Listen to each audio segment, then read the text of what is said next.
Hello guys, आइए हम लोग रॉबर्ट फ्रॉस्ट की एक पोइम है फायर एंड आइस, उस पोइम से जो इम्पोर्टेंट क्वेश्चंस होंगे उनको डिस्कस करते हैं। क्या लिखा हुआ देखिए, who is the poet of the poem fire and ice. Fire and ice जो पोइम है ना, उस पोइम की राइटर कौन है? तो लेस्ली नॉरिस या फिर रॉबर्ट फ्रॉस्ट है या फिर आप देखोगे तो कैरोलिन वेल्स या फिर रॉबिन क्लैन। तो अब ये भी आप जानते हो, हमने पिछली वीडियो में पढ़ा था फायर एंड आइस किसकी पोइम है? Robert Frost. तो सही आंसर आपका क्या होगा? Robert Frost. तो ये आपका सही आंसर। ओके, तो रॉबर्ट फ्रॉस्ट क्या है? इस पोइम के राइटर है।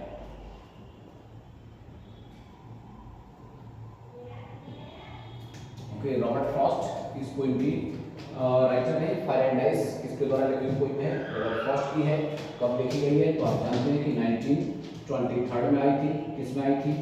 तो एक कलेक्शन आप देख सकते हो, न्यू हैम्पशायर।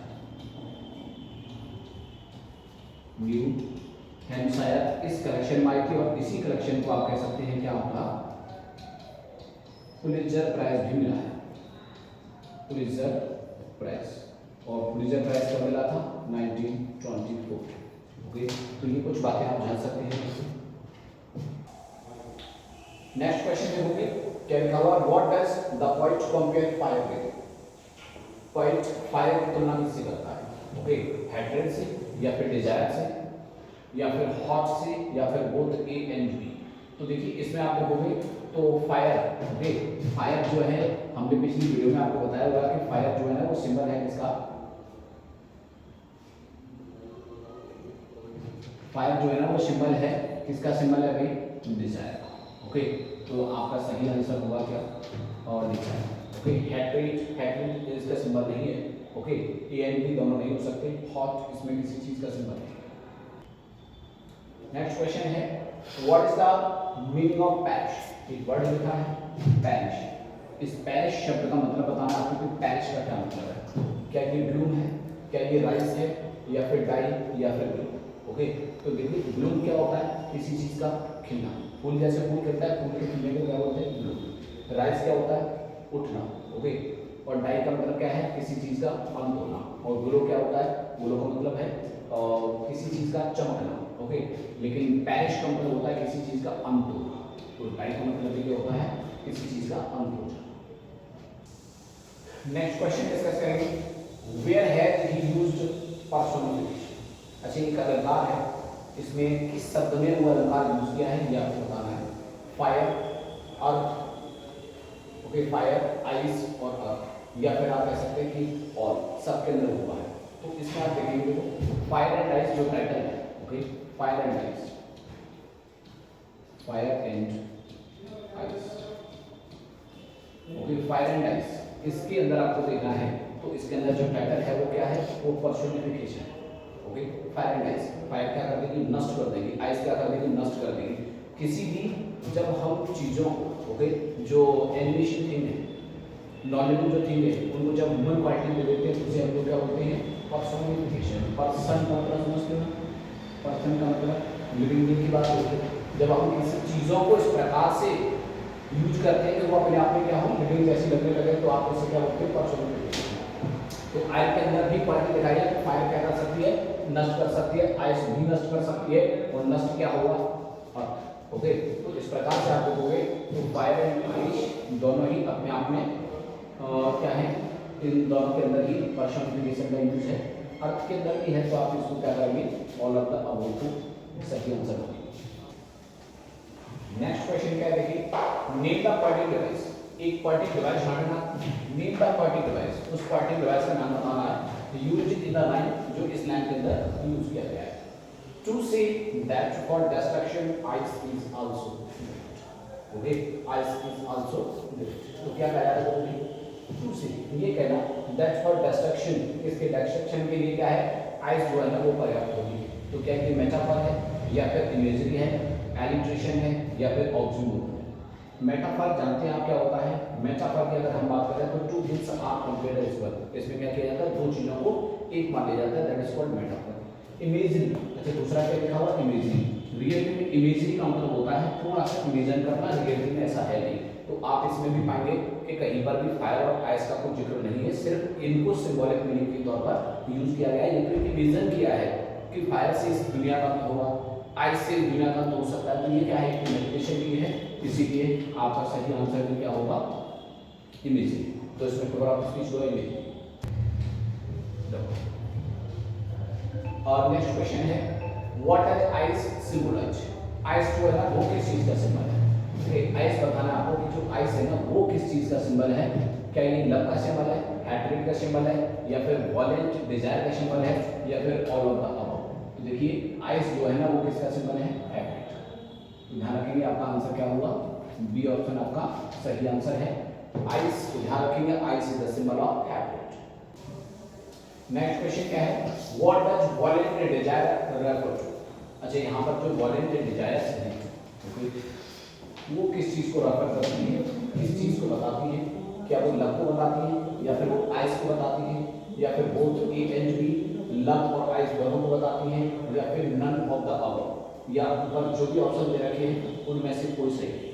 तो देखिए वॉलेंट डिजायर्स, ओके, आपने बताया था ये सिंबल है किसका, फायर का। मैं जो फायर है वो फायर क्या है, वॉलेंट डिजायर्स है। Okay, fire is the symbol of desires. Okay, ये डिजायर्स का सिंबल है। आप देखोगे यहाँ क्या लिखा हुआ, लव, ये क्या है, आइस, और ये क्या है, ए एंड बी दोनों। तो इन दोनों में से तो एक भी है नहीं, नन ऑफ द अबव। तो आपका ऑप्शन हुआ क्या, नन ऑफ द अबव, इनमें से कोई भी ऑप्शन सही नहीं है। नेक्स्ट क्वेश्चन है, what is the rhyming scheme of the poem? अच्छा, जो पोएम है ना fire and ice, fire and ice, इस पोएम की आपको क्या बतानी है, राइमिंग स्कीम। इस पोएम की राइमिंग स्कीम क्या है ये आपको बतानी है। अच्छा, पोएम में लाइनें कितनी हैं तो आप जानते हैं, इसके अंदर 9 लाइन्स आती है, जितनी 9 लाइन्स आती है, 9 लाइन है इस पोएम के अंदर। अब आपको बताना है कि इसकी राइमिंग स्कीम क्या है, A B A B C B C B, या फिर A B C B C B, या फिर A B C B. Okay, next है क्या, ए बी सी बी। देखो अगर इस पोएम की राइमिंग स्कीम देखोगे तो ध्यान रखना राइमिंग स्कीम क्या है इसकी, A B C B.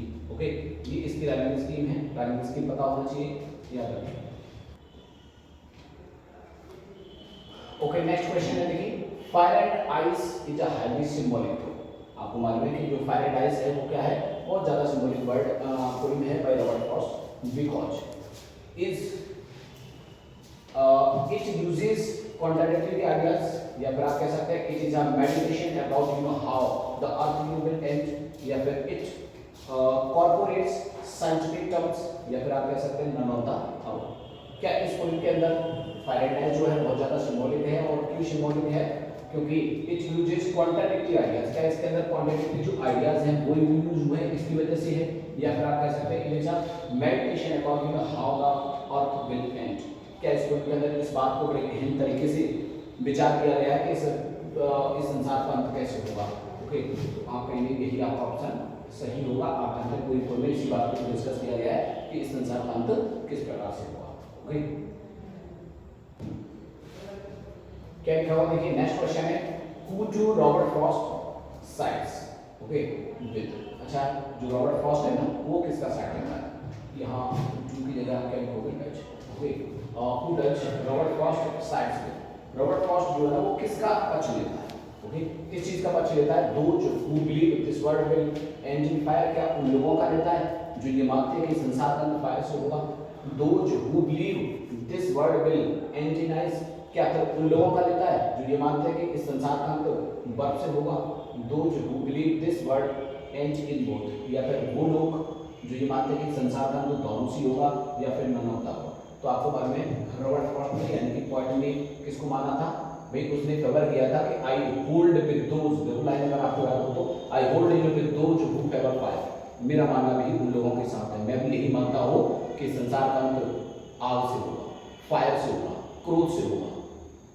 Okay, uncontrolled Dzire की वजह से होगा। ओके, तो यहाँ पर देखिए क्या है, एंड इन फायर। फायर आपको दिया है ऑप्शन में, इसका मतलब आपका ऑप्शन नंबर ए जो होगा ना वो बिल्कुल करेक्ट। ओके, नेक्स्ट क्वेश्चन है देखिए, who is the poet of the poem fire and ice. अच्छा, मुझे लग रहा है कोई ये क्वेश्चन तो रिपीटेड है और आपको मालूम है इसका आंसर तो क्या है ना,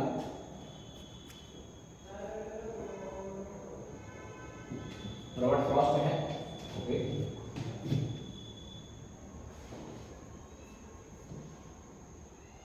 what will the world and in, अच्छा बताना है आपको कि इस संसार का अंत किसमें होगा, according to the writer, writer के अकॉर्डिंग बताना है आपको। तो आपको मालूम है रॉबर्ट फ्रॉस्ट ने किसको फेवर किया था भाई, रॉबर्ट फ्रॉस्ट ने फेवर किया था किसको, फायर।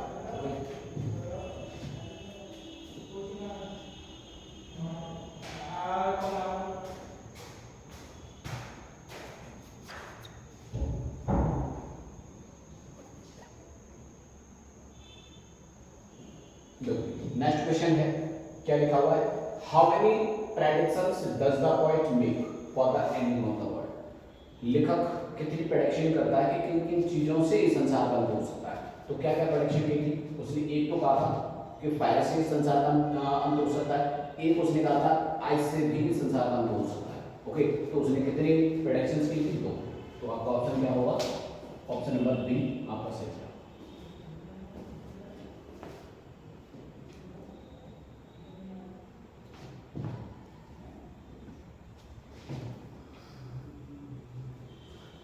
नेक्स्ट क्वेश्चन है, what does fire symbolize according to the point, point के अकॉर्डिंग जो फायर है ना वो किस चीज का सिंबल है।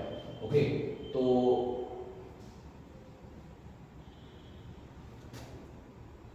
किस चीज का सिंबल है, डिजायर का, लस्ट का, ओके, ग्रीड का, या फिर नन ऑफ दिस। तो आपको भी ये डिजायर का सिंबल है। ओके,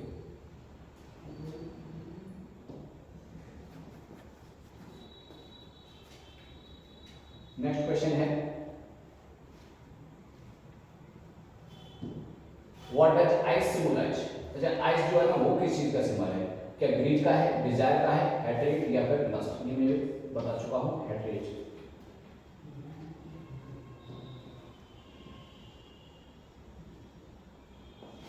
नेक्स्ट क्वेश्चन देखो, क्या लिखा हुआ है, find the figure of speech in the title fire and ice. अच्छा, जो फायर एंड आइस जो टाइटल है उस टाइटल के अंदर आपको क्या बताना है, उस टाइटल के अंदर आपको बताना है फिगर ऑफ स्पीच। ओके, अलंकार बताना है कि जो टाइटल दिया है ना फायर एंड आइस, इसमें कौन सा अलंकार है। ओके, तो फायर एंड आइस जो है क्या वो मेटाफर है, क्या वो पर्सोनिफिकेशन है, या फिर एनाफोरा है, या फिर आप कह सकते हैं सिमिली है। तो आप देख सकते हैं जो फायर एंड आइस में कौन सा अलंकार है, पर्सोनिफिकेशन।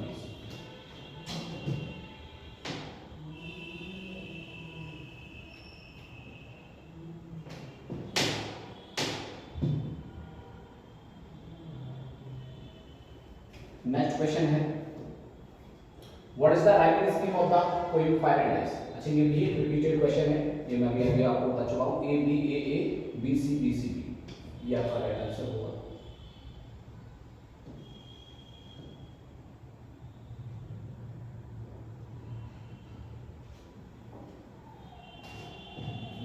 नेक्स्ट क्वेश्चन क्या है, find the quadratic device in the line. अच्छा, कुछ लाइन आपको दी जाएगी, उसमें आपको क्वाड्रेटिक डिवाइस छांटना है। सम से the word will and in fire, इसमें आपको क्या बताना है, और इसके अंदर बताना है आपको फिगर ऑफ स्पीच क्या है। तो देखिए क्या कहा जा रहा है कि सम से, okay, the word will and in fire, कुछ लोगों का मानना है कि संसार का अंत जो है वो फायर से होगा। जैसा कि आप जानते हैं, इस सेंटेंस की अगर हम बात करेंगे और आप रियलिटी जब पोएम को आपने एनालिसिस किया था हम लोगों ने, तो उसमें हमने क्या कहा था कि वहाँ पर फायर और आइस मौजूद नहीं है, सिर्फ हम लोग ऐसा इमेजिनेशन कर रहे हैं, और जहाँ इमेजिनेशन कर रहे हैं तो वहाँ अलंकार कौन सा होगा, इमेजिन। ओके, तो वहाँ पर अलंकार कौन सा होगा, इमेजिन। अच्छा, ऐसा कभी भी नहीं होता कि एक सेंटेंस में एक किसी लाइन में सिर्फ एक ही अलंकार हो सकता है, एक से ज़्यादा भी हो सकते हैं। देखो इसमें क्या है ना, एस रिपीट हो रहा है, इसमें देखो एस रिपीट हो रहा है। अगर कोई भी एक कॉन्सोनेंट वर्ड, कॉन्सोनेंट जो लेटर रिपीट होता है तो उसे हम लोग क्या बोलते हैं, एलिट्रेशन।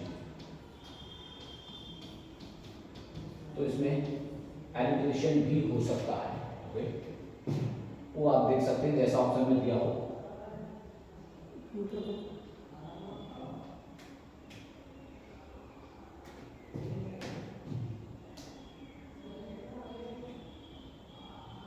नेक्स्ट क्वेश्चन है, देखिए क्या लिखा हुआ है, others think that this word क्या होगा, will go on forever.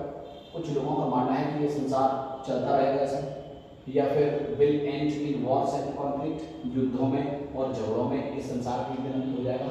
will end in itself, या फिर ये संसार अपने आप में स्वतः ही नष्ट हो जाएगा, will end in ice, या फिर आइस से इसका अंत हो जाएगा। तो आप जानते हो will go on forever, ऐसी तो कोई बात हुई नहीं उनके अंदर। end in war, war की बात नहीं हुई है। Okay, will end in itself, अपने आप नष्ट नहीं होगा। आपका सही आंसर क्या होगा? will end in ice, एक दिन ये संसार आइस से खत्म हो जाएगा, ऐसा कुछ लोगों का मानना।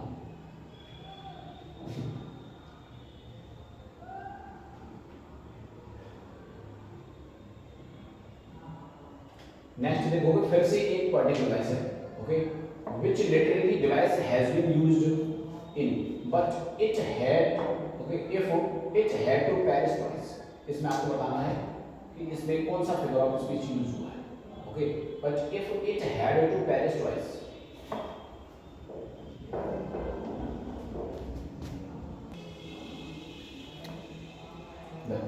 तो इसमें आप कई, अच्छा मैंने अभी आपको कहा था कि एक लाइन में कई कई अलंकार हो सकते हैं। आपका ऑप्शन क्या कहता है कि आपको देखना होगा बस, okay. Alliteration, metaphor, okay, metaphor option में है आपके पास, एलिट्रेशन है, पर्सोनिफिकेशन है, या फिर आप कह सकते हैं एन्जाममेंट। एन्जाममेंट हम उसे कहते हैं जहाँ पर लाइनें मीनिंग जो होता है ना वो रन ऑन करता है, ठीक है, आगे भी जाता है, उसका मीनिंग खत्म नहीं होता, एक लाइन के बाद दूसरी लाइन में भी जाता है। मेटाफर क्या है? जहाँ पर two things are compared and treated as one, दो चीज़ों की तुलना होती है और दोनों चीज़ों को एक मान लिया जाता है। एलिट्रेशन में क्या होता है? तो आप पाएंगे कि एलिट्रेशन के अंदर कॉन्सोनेंट साउंड का रिपीटेशन होता है। अब आप लोग इसमें देखोगे तो आपको मिलेगा, देखो इफ आई, ठीक है, इसका रिपीटेशन मिलेगा, आई का रिपीटेशन है, आई का रिपीटेशन है। अच्छा, जहाँ पर इसका ये बॉबल है आई, बॉबल का रिपीटेशन जहाँ भी होता है उसे आप क्या बोल सकते हो? उसे आप बोल सकते हो एसोनेंस, एसोनेंस। लेकिन आप देखोगे तो एसोनेंस तो आपका ऑप्शन में नहीं है। दूसरा ट्राई करो, क्या लिखा है देखो, यहाँ से आप देखोगे तो आपको यहाँ देखो ए और ए का भी ऑप्शन है, ये भी अपने आप में क्या है? ये भी एक एसोनेंस का भी उदाहरण नहीं है, लेकिन यहाँ एसोनेंस आपके ऑप्शन में नहीं है। अच्छा, यहाँ लाइन जो है ना रन ओवर कर दी, मैं क्या मानूंगी? एन्जाममेंट, तो इसके अंदर एन्जाममेंट का यूज होगा।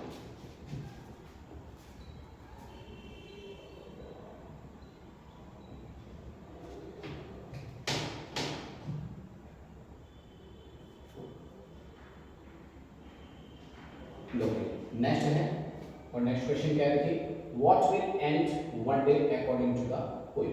अच्छा, इस पोएम के अकॉर्डिंग आखिर एक दिन किस चीज का अंत हो जाएगा? ओके, इस पोएम के अकॉर्डिंग एक दिन किस चीज का अंत हो जाएगा? तो क्या वो द वर्ल्ड है, या ह्यूमंस, या फिर अर्थ, या फिर पास्ट? तो ये कहा गया है कि इस पोएम के अंदर बताया गया है कि एक दिन क्या होगा, इस वर्ल्ड का अंत हो जाएगा, या फिर फायर से होगा, या फिर आइस से।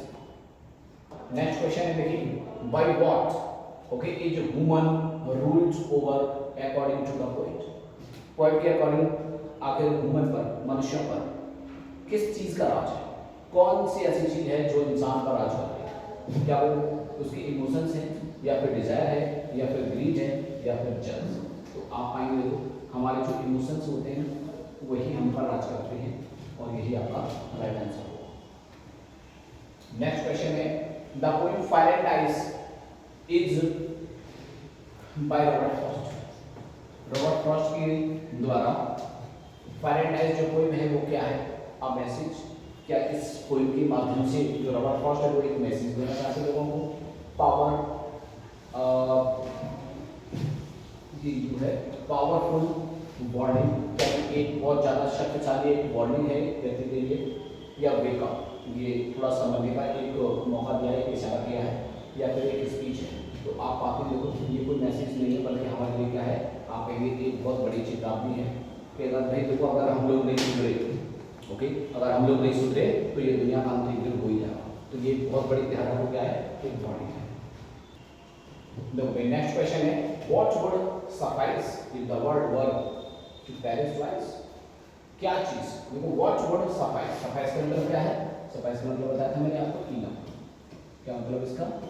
Enough, okay. What would enough, क्या चीज जानना पर्याप्त होगी? If the world were to perish twice, अगर इस दुनिया को, पेरिस का मतलब क्या है यहाँ पर? बेस्ट ऑफ होना, ओके, अगर इस दुनिया को 2 बार नष्ट होना है तो फिर दूसरी बार नष्ट करने के लिए क्या चीज़ पर्याप्त होगी? क्या फिर वो आइस है, या फिर फायर, या फिर हाइड्रेट, या फिर बोथ ए एंड बी? तो आप पाएंगे इसके लिए ट्वाइस की बात रही थी तो आइस की बात करते हैं। ओके, नेक्स्ट क्वेश्चन क्या है? Find the per day device. अब आपको एक पर डे डिवाइस छांटना है। जैसे I hold with those who favour fire, इसमें आपको बताना है। अभी मैंने आपको कुछ बातें बताई थी। मैंने कहा था कि एक सेंटेंस में कई फिगर ऑफ स्पीच हो सकती है। किस चीज़ का रिपीटेशन हो रहा है? पहले तो आप देखो ओ रिपीट हुआ, यहाँ पर भी ओ का रिपीटेशन है, इधर देखो तो यहाँ पर भी ओ का रिपीटेशन है, और यहाँ पर भी। तो आप देख रहे हैं कि वॉवेल का रिपीटेशन है। ओके, तो वॉवेल का रिपीटेशन जो होता है, वॉवेल रिपीटेशन है,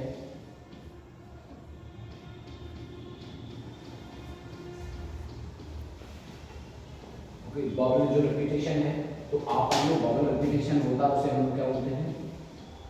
एसोनेंस। याद रखें इस बात को।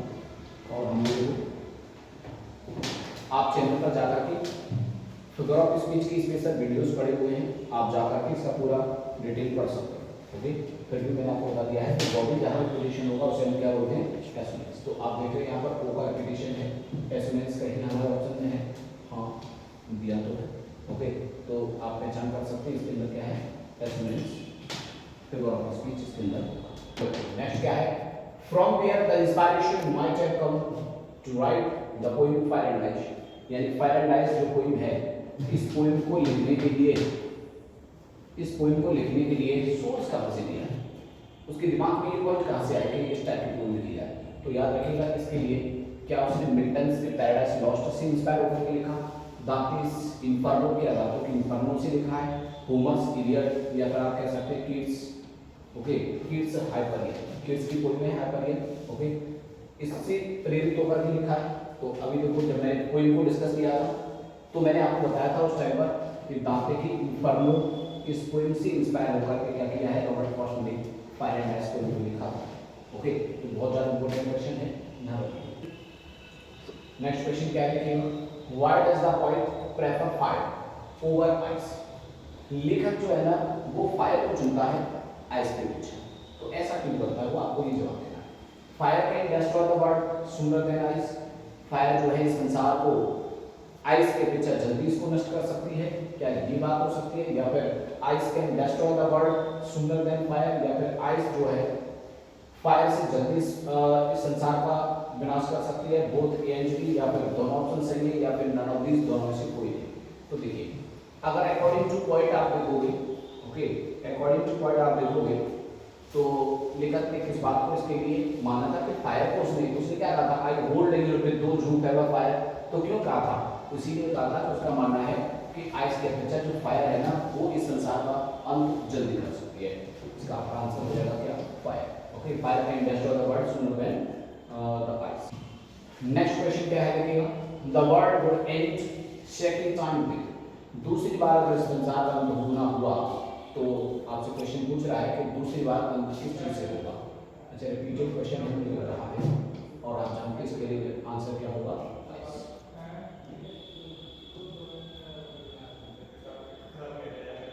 नेक्स्ट क्वेश्चन है,